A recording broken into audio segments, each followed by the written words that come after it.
মামা তোমার নামটা কি? বিপ্লব। মিথ্যা কথা কবা না। না। তুমি হিন্দু না মুসলমান? মুসলমান। তোমার কটা কথা বলে দিয়ে যাবো, কথা কটা যদি সত্য হয় সত্য বলবা তো? জি। একবার কও বিসমিল্লাহ। বিসমিল্লাহ। আরেকবার কও সুবহানাল্লাহ। সুবহানাল্লাহ। রাগ করলা? না। এই নামগুলো নিলে ভালো না ক্ষতি?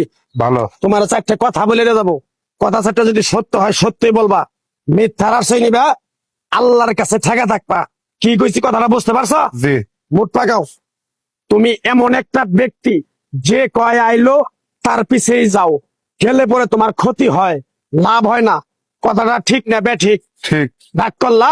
না না। যখন তোমার কাছে টাকা পয়সা থাকে তখন তোমার আপন বন্ধু বান্ধব, কাছের মা বাবা মা থাকে। যখন তোমার কাছে টাকা পয়সা থাকে না, তোমার আত্মীয় স্বজন কোনো বন্ধু বান্ধব তোমার কাছে থাকে না। কথাটা ঠিক না বে ঠিক? ঠিক। রাগ করলা? না না। এই কথাগুলো আগে পিছে কোনদিনে বলছিলা? না। তুমি মানুষের পিছনে যায় হাজার হাজার টাকা পয়সা নষ্ট করো, তোমার পিছনে এসে কেউ 10টা টাকা ক্ষতি করে না। কথাটা ঠিক নেবে ঠিক? ঠিক। আরেকবার কও বিসমিল্লাহ। বিসমিল্লাহ। আরেকবার কও সুবহানাল্লাহ। সুবহানাল্লাহ। বিশ্বাসে বস্তু মিলে তর্কে বহুদূর। তোমার যে কথাগুলো বলছি সত্য বলছি না মিথ্যা বলছি? সত্য। তুমি এমন একটা ব্যক্তি, মানুষের দুঃখ কষ্ট দেখতে পারো না, তার পাশে যাই দাঁড়াও, তারা এসে তোমার পিছন থেকে ক্ষতি করার জন্য ঘুরে।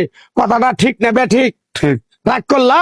না। কিছুদিন আগে একটা বিপদে পড়ছিলা, অনেক বন্ধু বান্ধবের কাছে 10, 20, 50 হাজার টাকা হাওলা চাইছো, তারা তো ফোন ধরেই নেই, তোমার সাথে এখন যোগাযোগ বন্ধ করে দিছে। কথাটা ঠিক নেবে ঠিক? ঠিক। ঠিক। রাগ করলা? না না। আর একটা কথা বলে যাবো, সত্যটা সত্য বলবা, মিথ্যার কোনো আশ্রয় নিবে না। মিথ্যার আশ্রয় নিবা, আল্লাহর কাছে ঠেকে থাকবা। কথাটা কি কইছি বুঝতে পারছো? জি। রাগ করলা? আমার ওস্তাদে বলছে পাগলা রে, চাইয়া খাবি পেটে আটবো না, চুরি করে খাবি পিঠে আটবো না। তাই আমি পাগলা, গাছ গাছরা তাবিজ কবজ দিয়ে কারো কাছে টাকা পয়সা নিয়ে খাই না। তোরে যে কথাগুলো বলছি সত্য বলছি না মিথ্যা বলছি? সত্য। আরেকবার ক বিসমিল্লাহ। বিসমিল্লাহ। বিসমিল্লাহ বরকত নাই? আছে। তুই মানুষের 10 টাকা দেস, যখন তুই টাকাটা চাইতে যাস তখন তোর সাথে মারামারি মন গালাগালি হয়। কথাটা ঠিক না বে ঠিক? ঠিক। রাগ করলি? না। আরেকবার ক বিসমিল্লাহ। বিসমিল্লাহ। আমার ওস্তাদের নিষেধ। এই পাগলা, তুই আমার সাথে 28 বছর ইন্ডিয়ায় থাকলি, তুই বাংলাদেশে চলে যাবি, তোরে এক টুকরা গাছ দিয়ে যাই, এই গাছটা 10টা জায়গায় বিলিয়ে দিবি, তোর জনের উপকার হলে তোর জন্য আমার জন্য দোয়া করব। তাই আমি আমার ওস্তাদের কথা মান্য করিয়া, তোর কপাল নসিব ভালো, তোরে আমি এক টুকরা গাছ দিয়ে যাবো, গাছটা নিতে পারবি? পারবি? পারবো। আরেকবার ক বিসমিল্লাহ। বিসমিল্লাহ। বিশ্বাসে বস্তু মিলে তর্কে বহুদূর। আমার ওস্তাদে বলছে, এই পাগলা, তোর মুখের কথা যদি কেউ বিশ্বাস না করে তার সাথে তুই কথা বলবি না। তাই আমি আমার ওস্তাদের কথা মান্য করে এই তাবিজ গাছ গাছরা দিয়া কারো কাছে টাকা পয়সা নিয়ে খাই না। তোর কাছ থেকে সামান্য কিছু টাকা নিয়ে আমি একসঙ্গে হোটেলে খামু, দিতে পারবি? পারবো। পারবি? পারবো। হাইক লাগবো না, তোর মনটা খুবই বড়।